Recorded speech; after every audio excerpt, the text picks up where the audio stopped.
আসসালামু আলাইকুম বন্ধুরা, কেমন আছো? আশা করি সকলে ভালো আছো। তো আজকে আমি গাছ থেকে এই কাঁচা আমটা পেড়ে নিয়ে এসেছি, একদম টাটকা। এই আমটা কেটে আমি আম মাখা বানাবো, আপনাদেরকে আম মাখা বানিয়ে দেখাবো। এই আমটা বেশি টক না, খেতে দারুণ মিষ্টি মিষ্টি।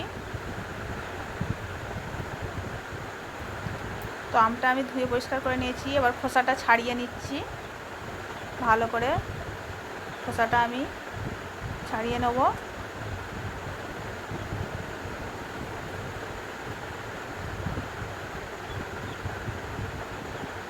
এরকম মিষ্টি মিষ্টি কাঁচা আম মাখা হলে বন্ধুরা জিভে জল চলে আসবে, খেতে ইচ্ছা করবে, এত সুন্দর লাগে খেতে।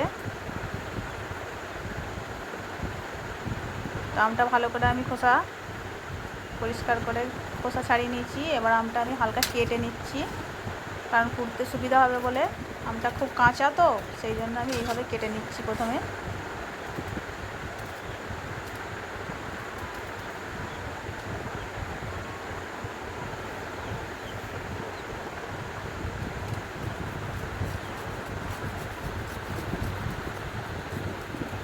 তো এইভাবে আমি মেশিনে আমটা পুরো কুড়ে নেবো, এইভাবে সরু সরু করে।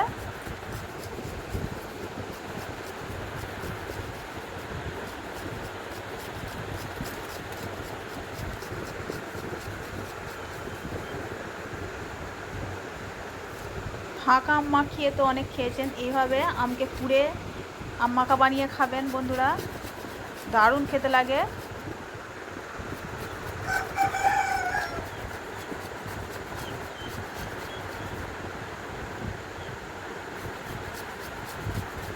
আমটা খুব কাঁচা বলে কুড়তে দেখতে পাচ্ছেন খুবই শক্ত, কুড়তে সময় লাগছে।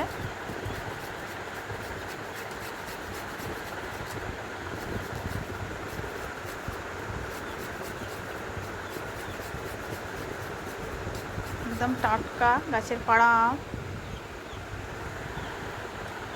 তো আমটা আমি ভালো করে কুড়ে নিয়েছি।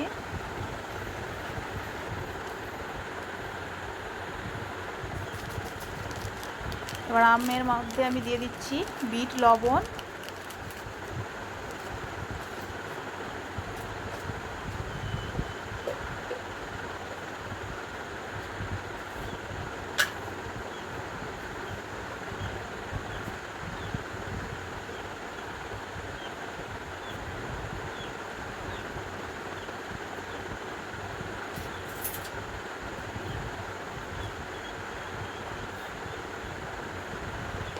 অল্প একটু লাল লঙ্কা গুঁড়ো দিয়ে দিলাম,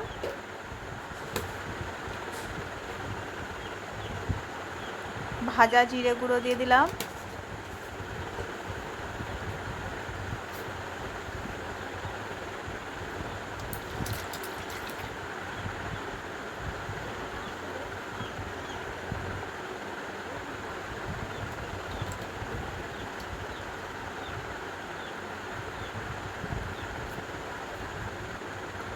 এবার দিয়ে দেবো কাসুন্দি,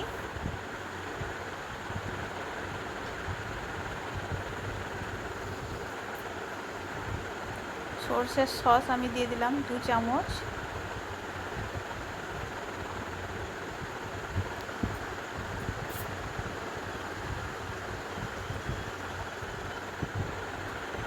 এবার দিয়ে দেবো রেড চিলি সস 1 চামচ।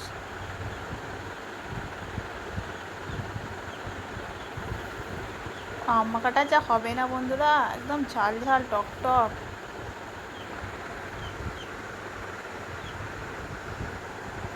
গ্রিন চিলি সসও দিয়ে দিলাম 1 চামচ। দেখেই বুঝতে পারছেন আম মাখাটা এত টেস্টি হবে, একদম জিভে জল চলে আসছে, দেখে খেতে ইচ্ছা করছে।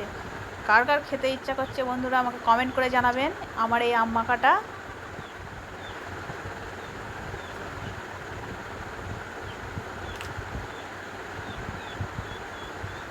তো এই আম মাখাটা বন্ধুরা অসাধারণ খেতে হবে।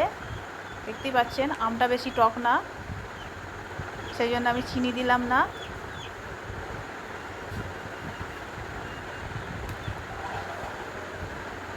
তো আম মাখা আমার তৈরি হয়ে গেছে। আমি এবার একটু খেয়ে আপনাদেরকে জানাবো কেমন হয়েছে আমার আম মাখাটা।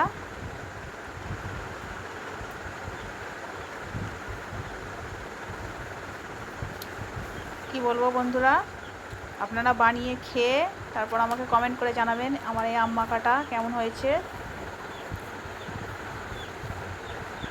সকলে ভালো থাকবেন। আমার ভিডিওটা দেখার জন্য সকলকে ধন্যবাদ।